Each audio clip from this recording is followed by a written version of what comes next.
एक हफ्ते बाद, लगभग एक हफ्ते की मेहनत के बाद आज समीर की कोर्ट में पेशी है। विराट अपने केस को बहुत अच्छे से तैयार करके आया था और वो कोर्ट के बाहर खड़े होकर पूरे कश्यप परिवार का वहां पहुंचने का इंतजार कर रहा था। नंदिनी से बात होने के लगभग 5 मिनट के बाद ही उनकी गाड़ी कोर्ट के बाहर, जिसमें से सभी उस गाड़ी से उतरे, लेकिन विराट की नजर किसी और को ढूंढ रही थी।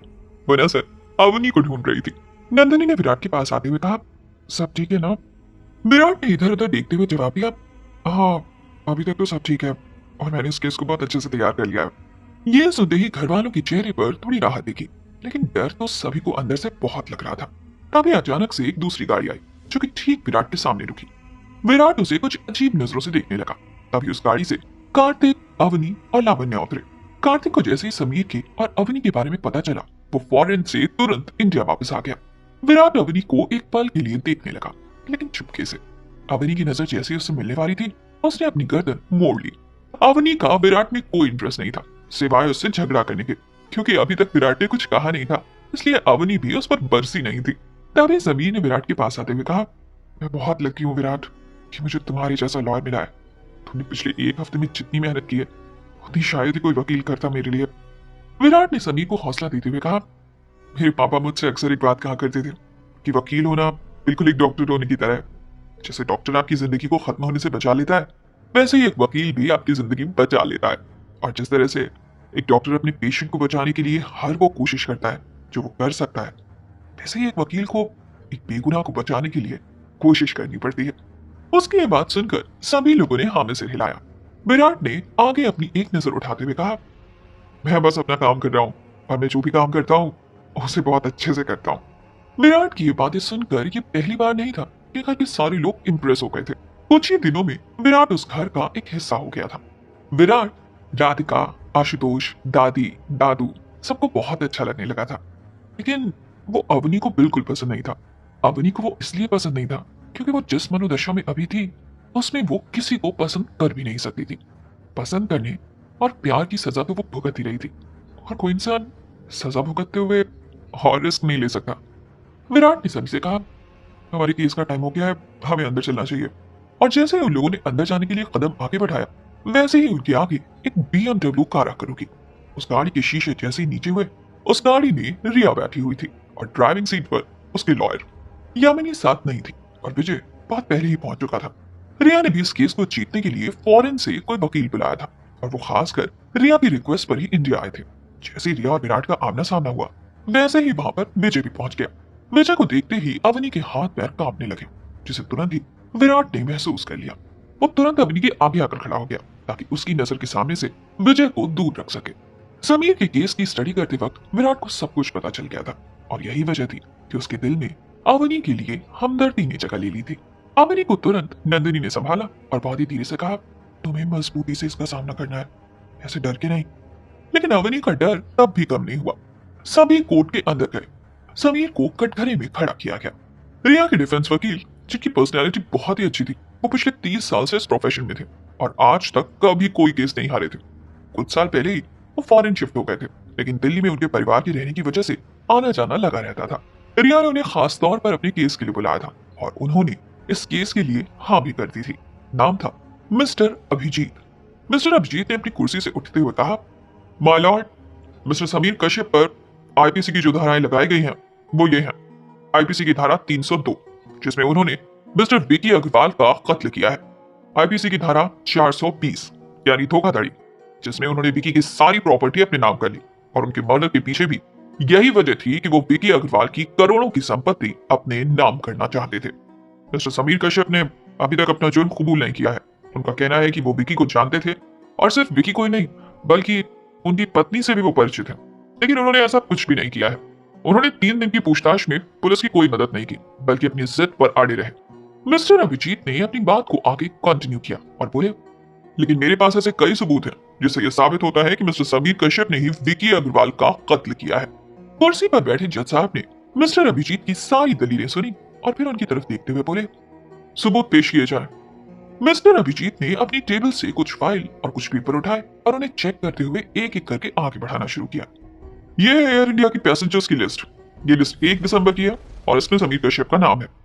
लेकिन समीर कश्यप का कहना है कि वो 1 तारीख को कहीं नहीं गए, बल्कि अपने घर यानी कि दिल्ली में थे।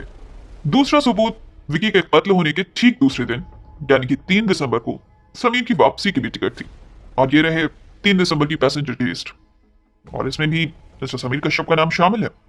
जब उन्हें स्विट्जरलैंड में कोई काम नहीं था, उनके वहां कोई मीटिंग नहीं थी, तब आखिर वो वहां क्या कर रहे थे?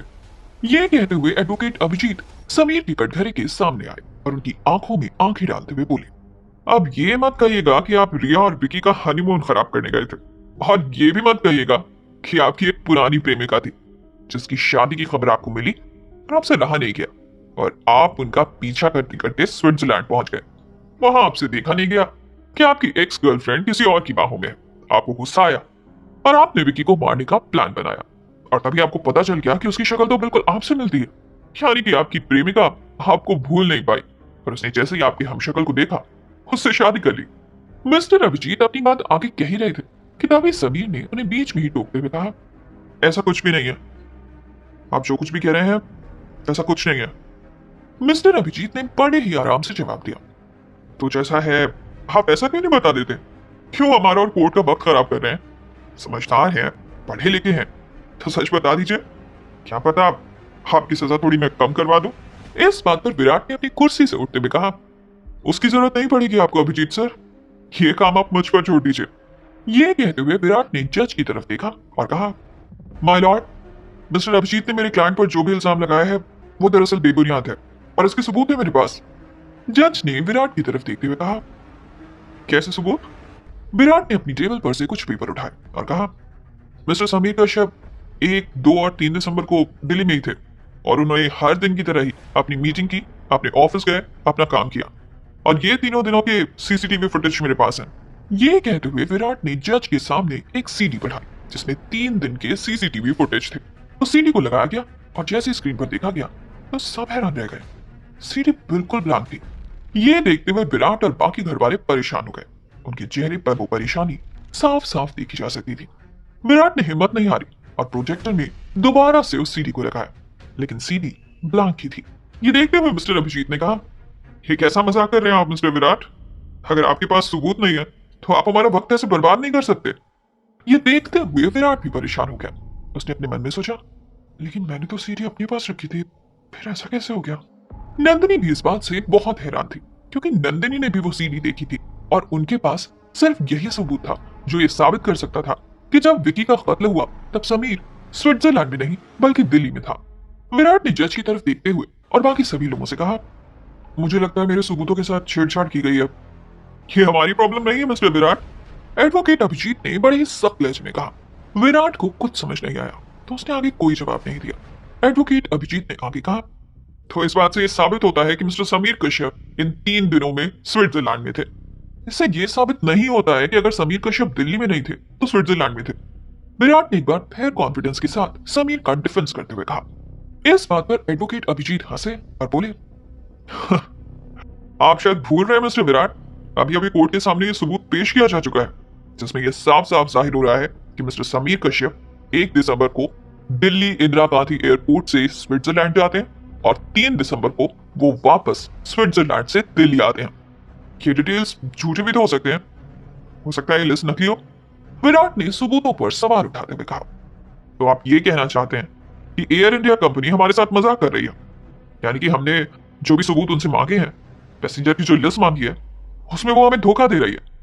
ऐसे तो हम किसी भी सबूत पर यकीन नहीं कर पाएंगे। एडवोकेट अभिजीत ने अपनी दलील पेश करते हुए कहा, मैं ये नहीं कह रहा हूं कि एयर इंडिया ऐसा कर रही है, मैं तो ये कहना चाह रहा हूं कि आपकी क्लाइंट ऐसा कर सकती हैं। विराट ने कॉन्फिडेंस के साथ एडवोकेट अभिजीत से कहा कि ये सुनते ही रिया के चेहरे पर शिकन आ गई। वो अपने हाथ को रब करने लगी और 2 से 3 मिनट में ही उसके चेहरे पर पसीने की बूंदें आने लगी। इसे देखते हुए विराट ने कहा, मिस रिया अग्रवाल, जिस तरह से आप बैठी बैठी डर रही हैं, इससे तो ये साफ जाहिर हो रहा है कि ये सबूत नकली है। आप मेरे क्लाइंट से ऐसे बात नहीं कर सकते और आपके पास क्या सबूत है कि ये सबूत नकली है? दोनों वकीलों के बीच ऐसा लग रहा था जैसे कि कोई जंग छिड़ गई हो, जिसे संभालते हुए जज साहब ने कहा, ऑर्डर ऑर्डर, कृपया शांति बनाए रखें। ये सुनकर विराट और अभिजीत ने एक दूसरे को देखा। एडवोकेट अभिजीत बहुत ही सीनियर लॉयर थे, लेकिन विराट भी उनके सामने कम नहीं था। विराट मिस्टर अभिजीत के सारे सवालों का जवाब दे सकता था और उनकी सारी दलीलों को चुनौती भी।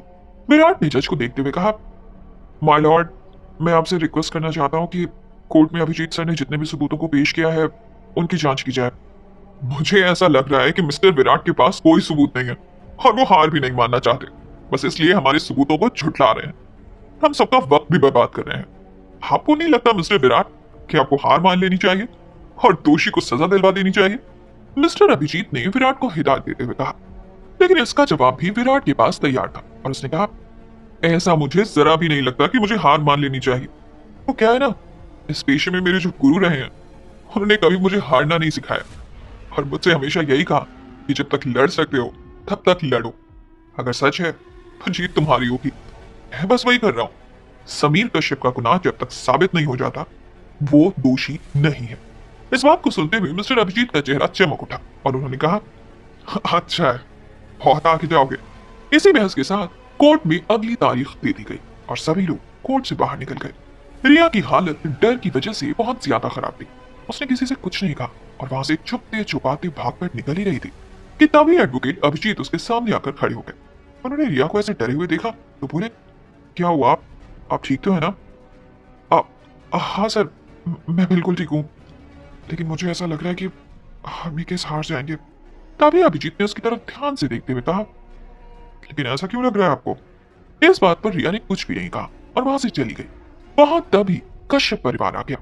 विराट ने अभिजीत को देखा तो उनके सामने गया। अभिजीत ने उसे अपने सीने से लगा लिया और विराट की पीठ पर हाथ से थपकी देते हुए कहा, मुझे पूरी उम्मीद है कि तुम एक दिन बहुत बड़े वकील बनोगे। आपका आशीर्वाद साथ रहा तो जरूर, और मैंने आज तक जो कुछ भी सीखा है वो आपसे ही सीखा है। अभिजीत और विराट को एक दूसरे के इतना करीब देखते हुए कश्यप परिवार को थोड़ी हैरानी हुई। तभी विराट ने अभिजीत का परिचय कराते हुए कहा, ये है सीनियर लॉयर अभिजीत सक्सेना और मेरे डैड भी। ये बात विजय ने सुन ली और हैरान रह गया।